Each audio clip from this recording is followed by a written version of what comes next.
The Hound of the Baskervilles. Chapter 9. The Light upon the Moor. Second Report of Dr. Watson. Baskerville Hall, October 15th. My dear Holmes, if I was forced to leave you without much news during the early days of my mission, you must acknowledge that I'm making up for lost time, and events are now unfolding rapidly. In my last report, I ended on a high note with Barrymore at the window, and now I have quite a collection of developments that will, unless I'm mistaken, considerably surprise you. Things have taken a turn I couldn't have anticipated. In some ways, they've become clearer in the past 48 hours, but in other ways, they've become more complicated. But I will tell you everything, and you shall judge for yourself. Before breakfast, on the morning after my adventure, I went down the corridor and examined the room where Barrymore had been the previous night. The western window, through which he had stared so intently, has one peculiarity above all other windows in the house. It commands the nearest outlook onto the moor. There's an opening between two trees that allows one from this vantage point to look right down upon it, whereas from all the other windows one only gets a distant glimpse. It follows, therefore, that Barrymore, since only this window would serve the purpose, must have been looking out for something or somebody on the moor. The night was very dark, so I can hardly imagine how he could have hoped to see anyone. It occurred to me that a love intrigue might be afoot. That would explain his stealthy movements and also his wife's unease.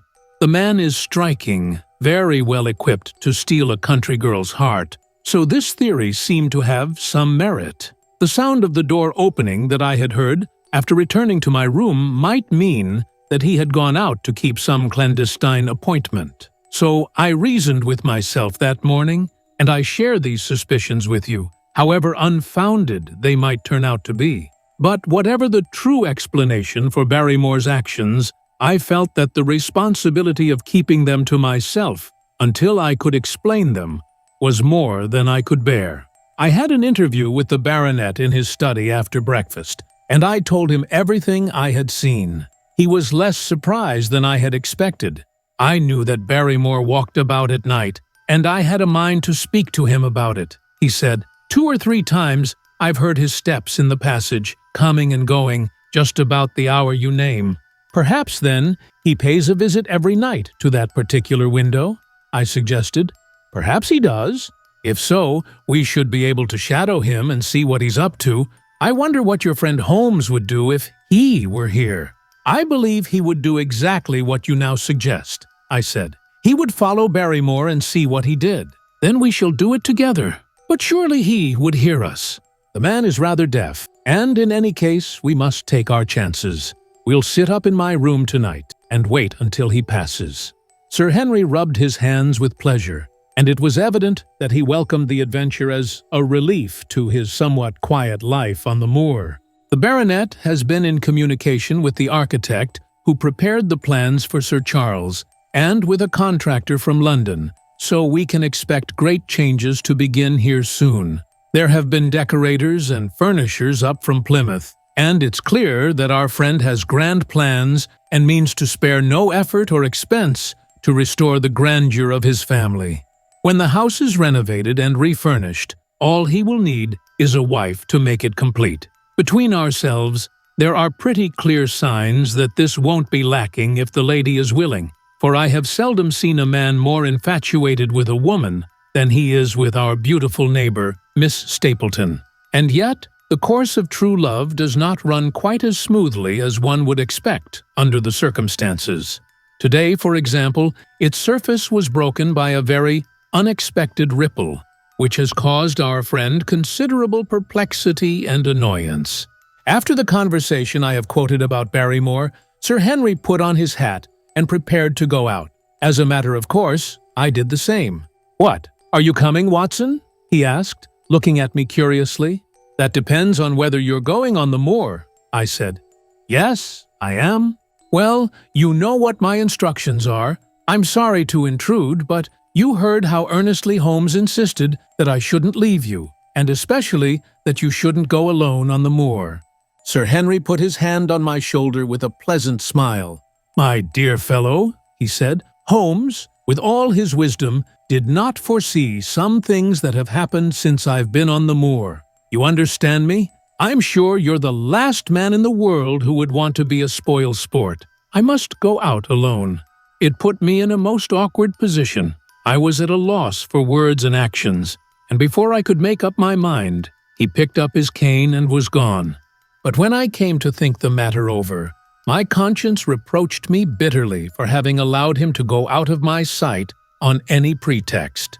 I imagined what my feelings would be if I had to return to you and confess that some misfortune had occurred because of my disregard for your instructions. I assure you, my cheeks flushed at the very thought. It might not even now be too late to catch up with him, so I set off at once in the direction of Merripit House. I hurried along the road at top speed, without seeing anything of Sir Henry, until I came to the point where the moor path branches off. There, fearing that perhaps I had come in the wrong direction after all, I climbed a hill from which I could see the surrounding area, the same hill that's cut into the dark quarry. Thence, I saw him at once. He was on the moor path about a quarter of a mile away, and a lady was by his side who could only be Miss Stapleton.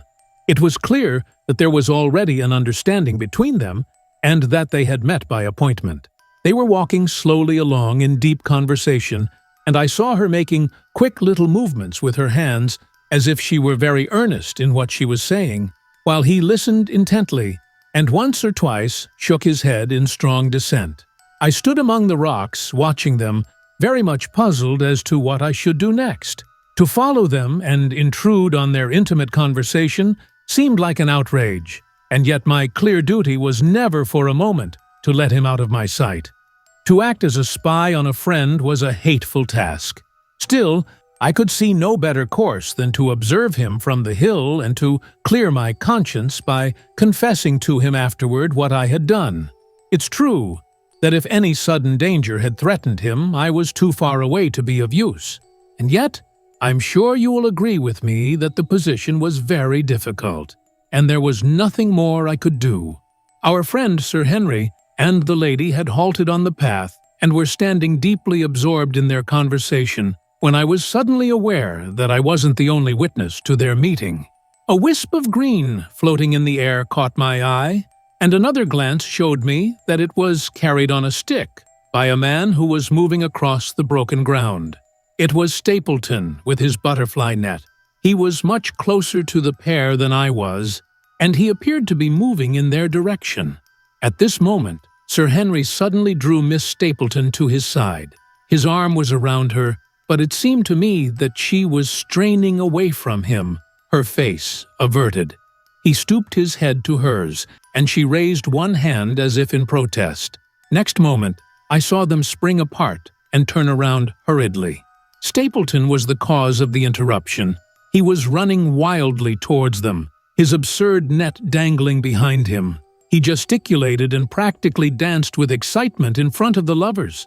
What the scene meant, I couldn't imagine, but it seemed to me that Stapleton was berating Sir Henry, who offered explanations that became more heated as the other refused to accept them. The lady stood by in haughty silence. Finally, Stapleton turned on his heel and beckoned in a peremptory way to his sister, who, after an irresolute glance at Sir Henry, walked off by the side of her brother. The naturalist's angry gestures showed that the lady was included in his displeasure. The baronet stood for a minute looking after them, and then he walked slowly back the way he had come, his head hanging, the very picture of dejection. What all this meant, I couldn't imagine, but I was deeply ashamed to have witnessed such an intimate scene without my friend's knowledge. I ran down the hill, therefore, and met the baronet at the bottom.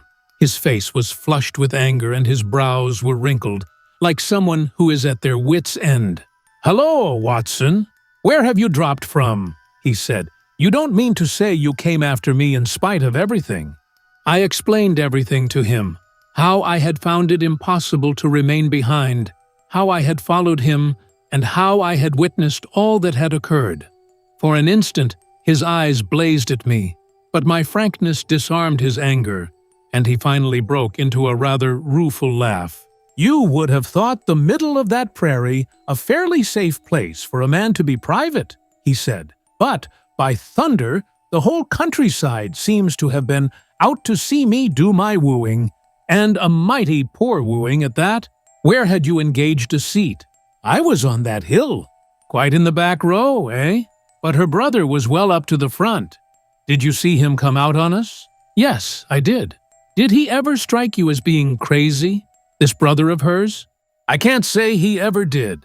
I dare say not.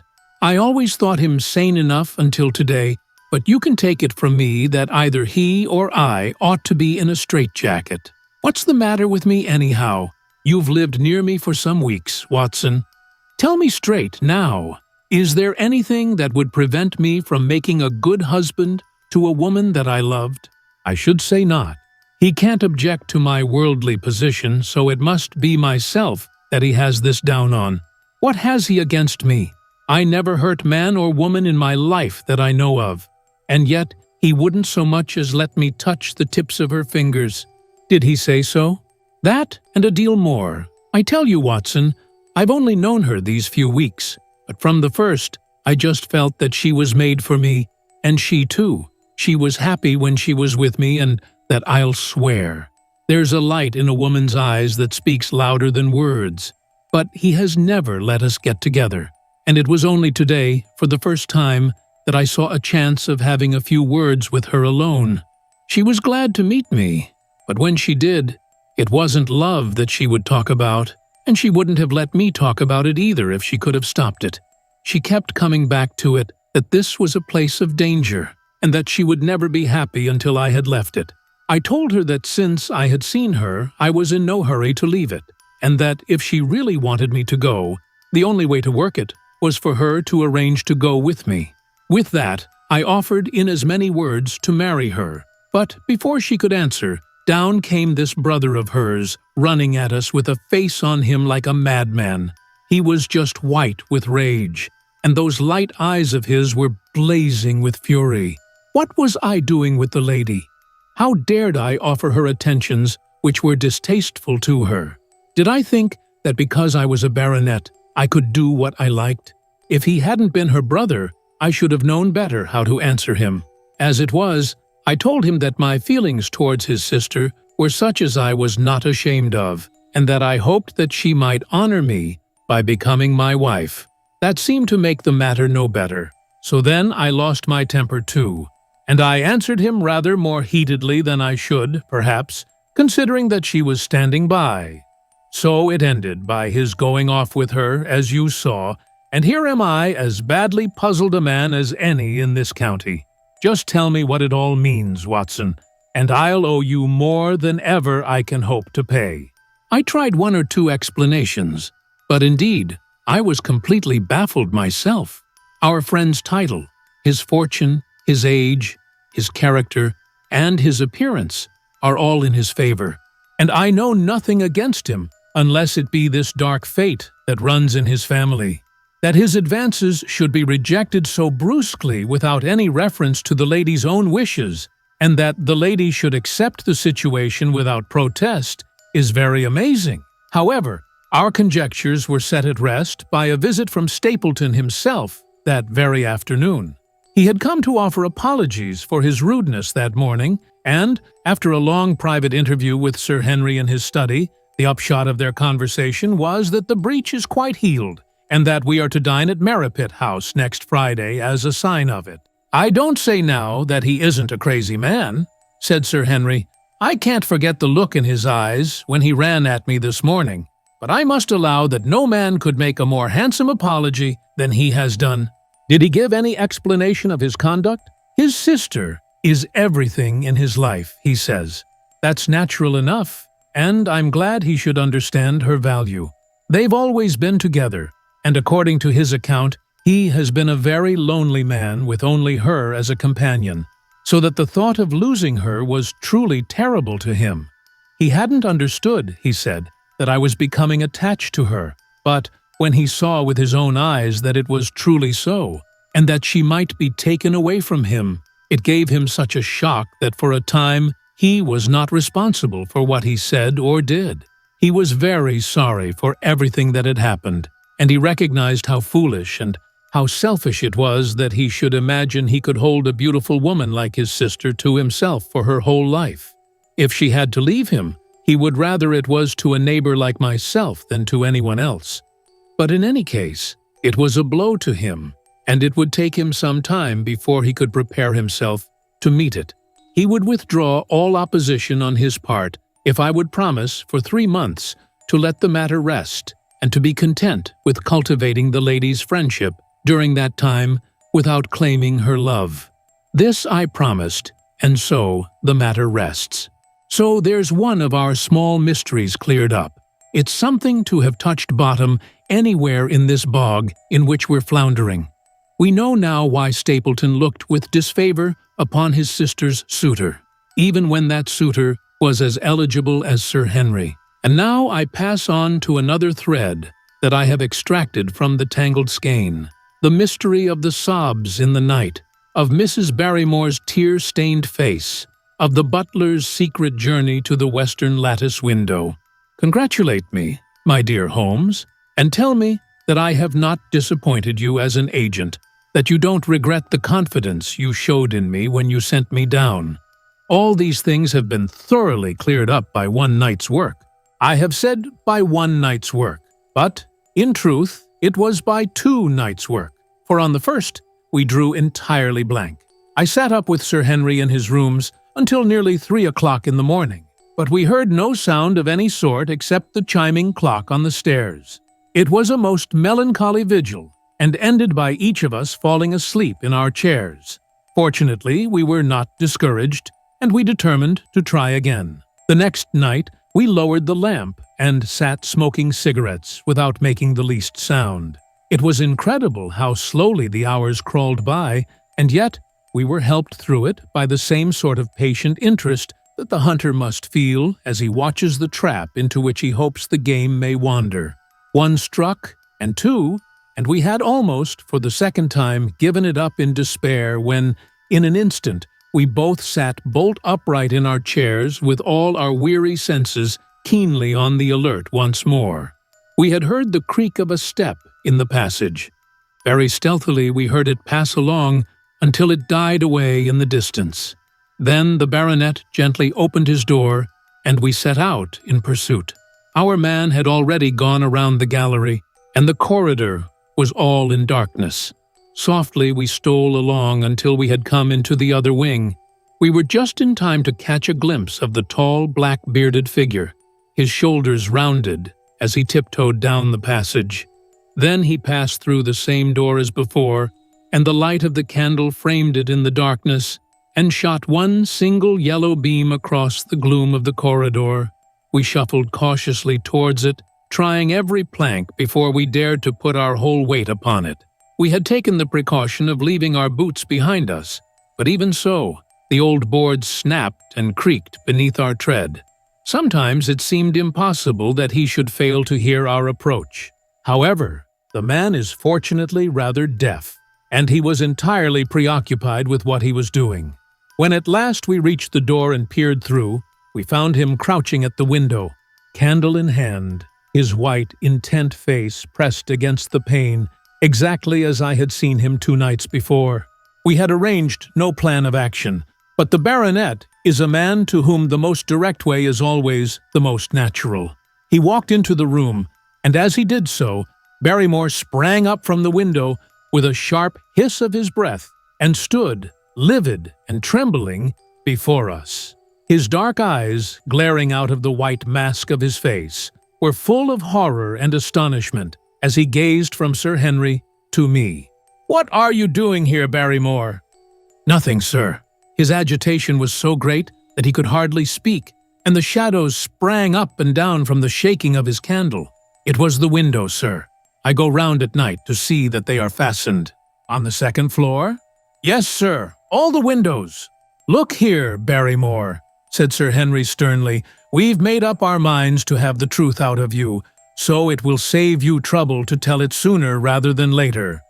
Come now, no lies. What were you doing at that window?" The fellow looked at us in a helpless way, and he wrung his hands together like someone in the last extremity of doubt and misery. "I was doing no harm, sir. I was holding a candle to the window." "And why were you holding a candle to the window?" "Don't ask me, Sir Henry. Don't ask me.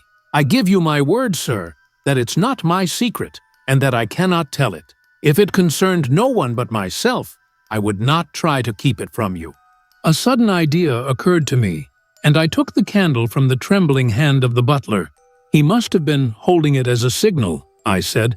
"Let's see if there is any answer." I held it as he had done, and stared out into the darkness of the night.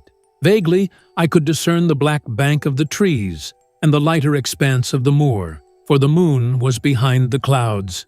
And then I gave a cry of exultation, for a tiny pinpoint of yellow light had suddenly transfixed the dark veil and glowed steadily in the center of the black square framed by the window. "There it is!" I cried.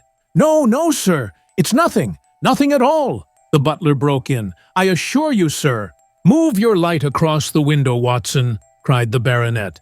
"See, the other moves also. Now, you rascal, do you deny that it's a signal? Come, speak up. Who is your confederate out yonder? And what is this conspiracy that's going on?"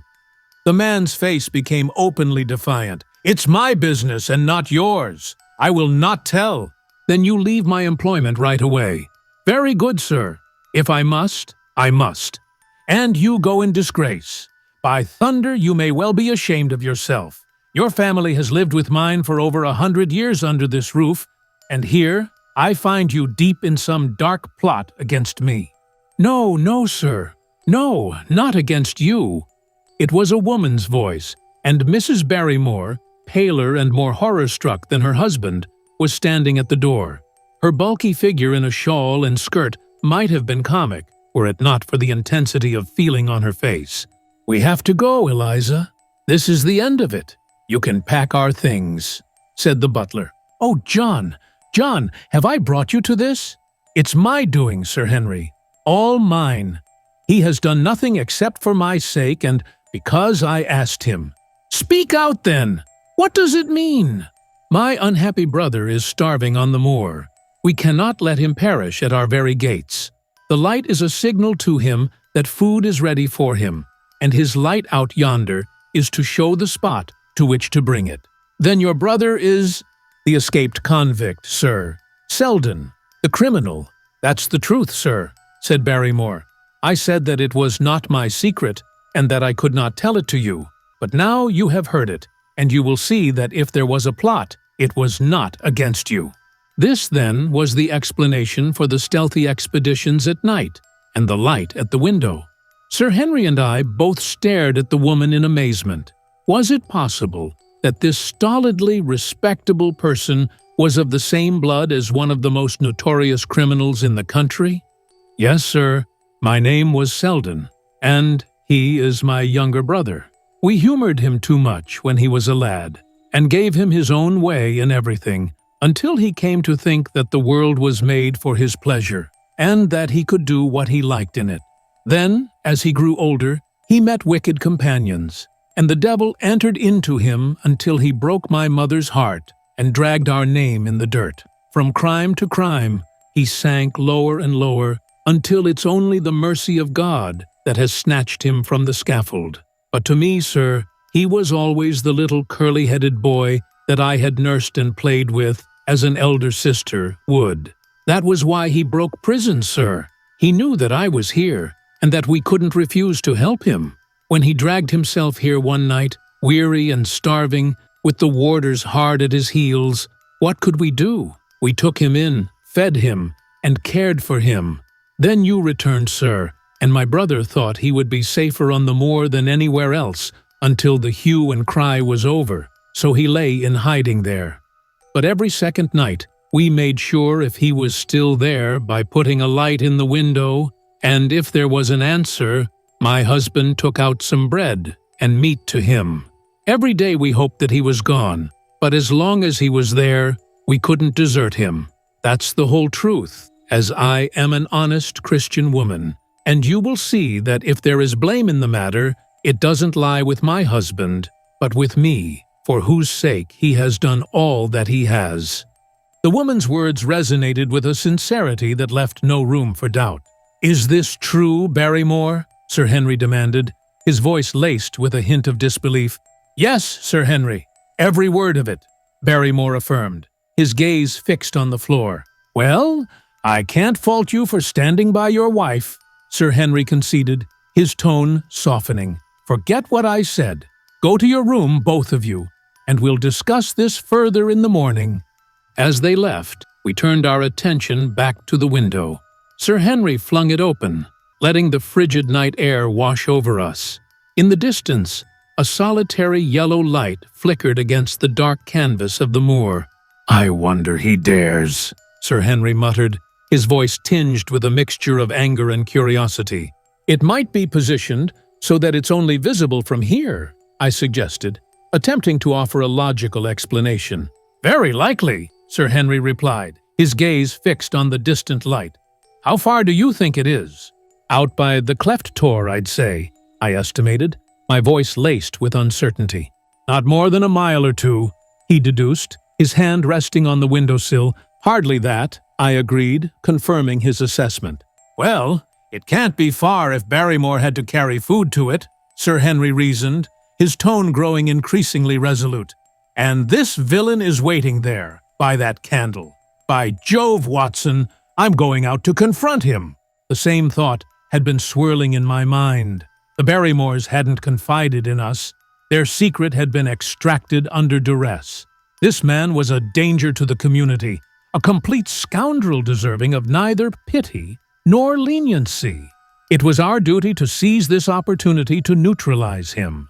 His violent nature posed a threat to everyone, and the thought of our neighbors, the Stapletons, potentially becoming his victims, fueled Sir Henry's eagerness for this adventure.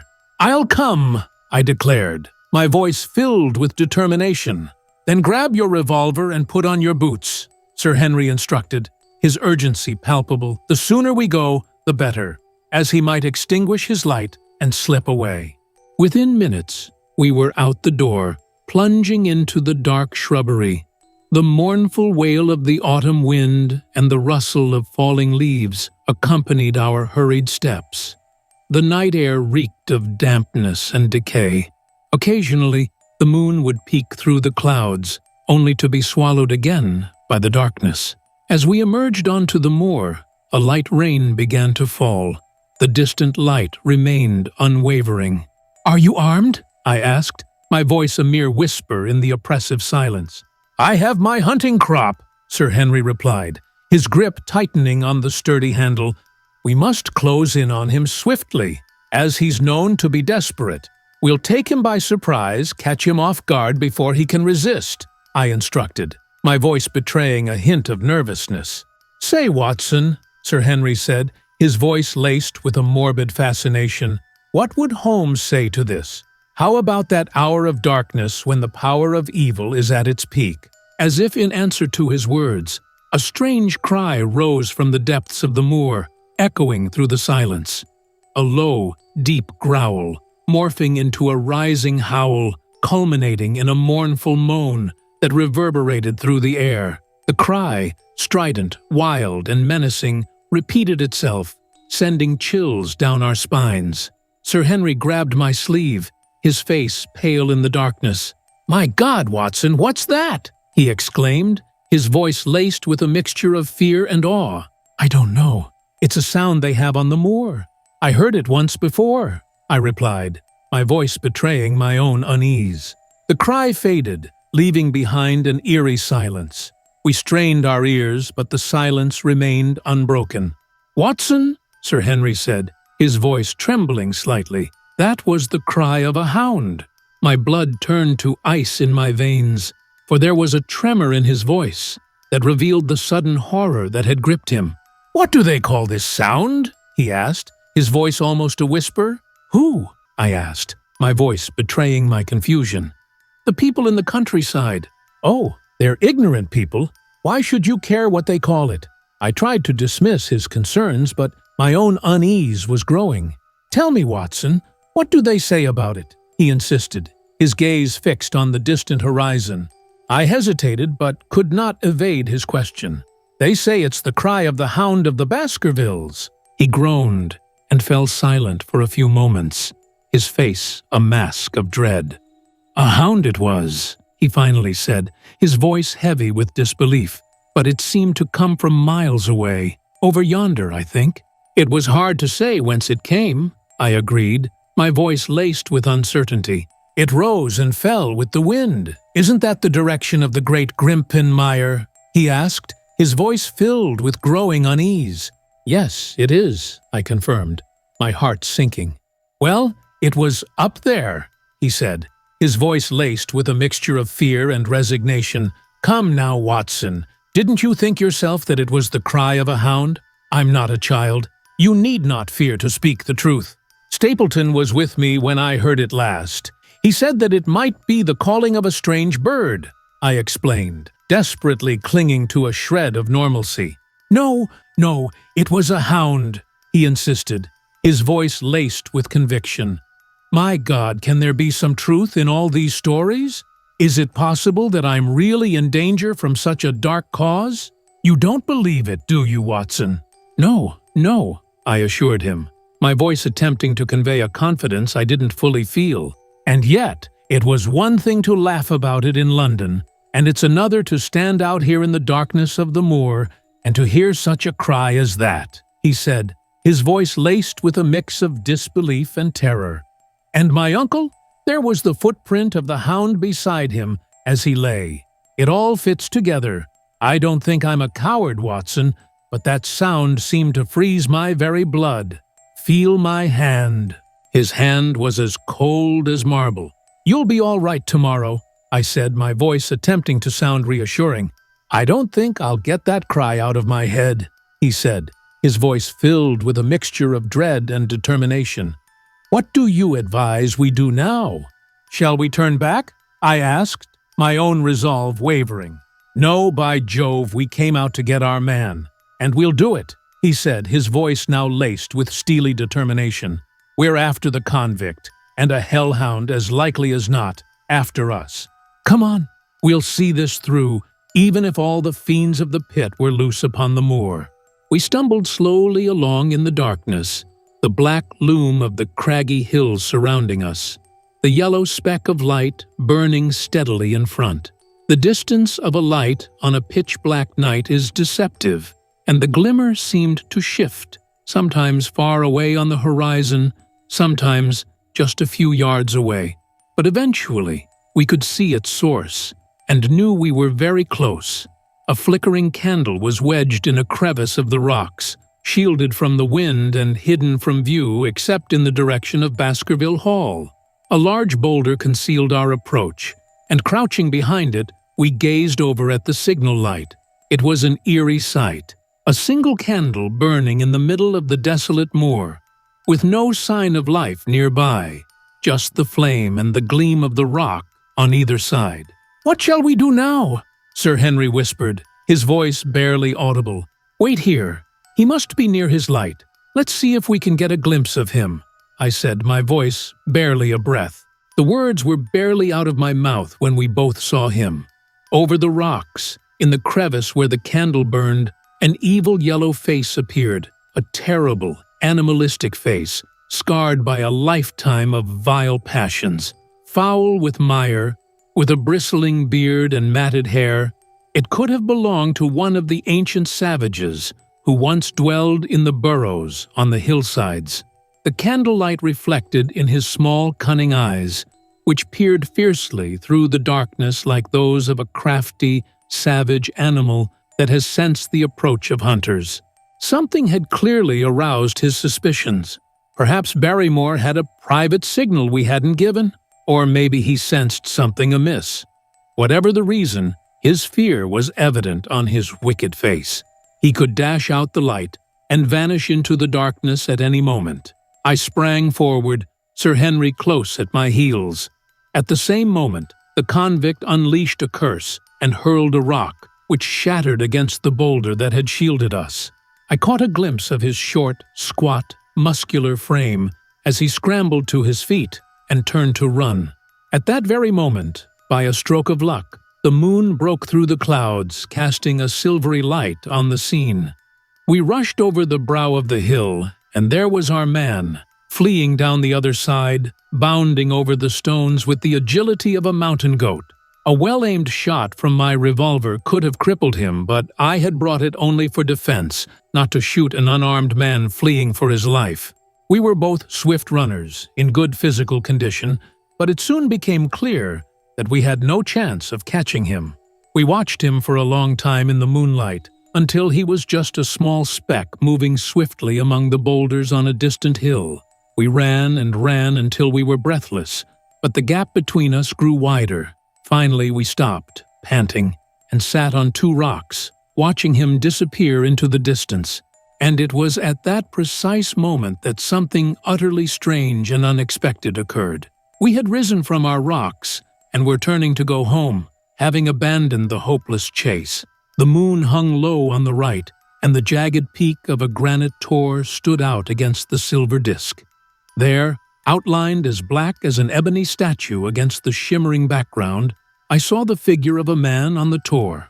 Don't think it was an illusion, Holmes. I assure you I have never seen anything more clearly in my life. As far as I could tell, it was a tall, thin man. He stood with his legs slightly apart, his arms folded, his head bowed, as if contemplating the vast wilderness of peat and granite stretching before him. He could have been the very spirit of that forbidding place. It wasn't the convict. This man was far from where the latter had disappeared. Besides, he was much taller. With a cry of surprise, I pointed him out to the baronet, but in the instant I turned to grab his arm, the man was gone. The sharp peak of the granite tor still cut the lower edge of the moon, but its summit was devoid of the silent, motionless figure. I wanted to head in that direction and search the tor, but it was some distance away. The baronet's nerves were still jangling from the cry that had brought back the dark story of his family, and he was in no mood for further adventures. He hadn't seen the lone figure on the tor and couldn't fathom the thrill his strange presence and commanding posture had given me.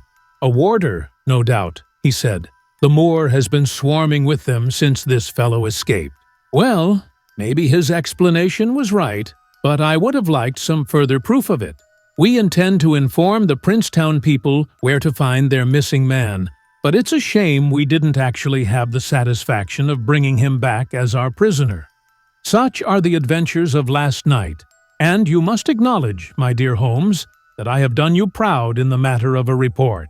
Much of what I tell you is undoubtedly irrelevant, but I feel it's best to give you all the facts and let you select those most useful to you in reaching your conclusions. We're certainly making progress.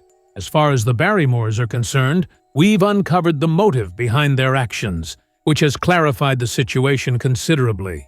But the moor, with its mysteries and its strange inhabitants, remains as inscrutable as ever. Perhaps in my next letter, I can shed some light on that as well. It would be best if you could come down to us. In any case, you'll hear from me again within the next few days. The end. If you like the story, hit that like button and subscribe for more videos. Let me know your thoughts in the comments below. Was there anything that surprised you? Who's your favorite character in the story? I can't wait to hear your thoughts.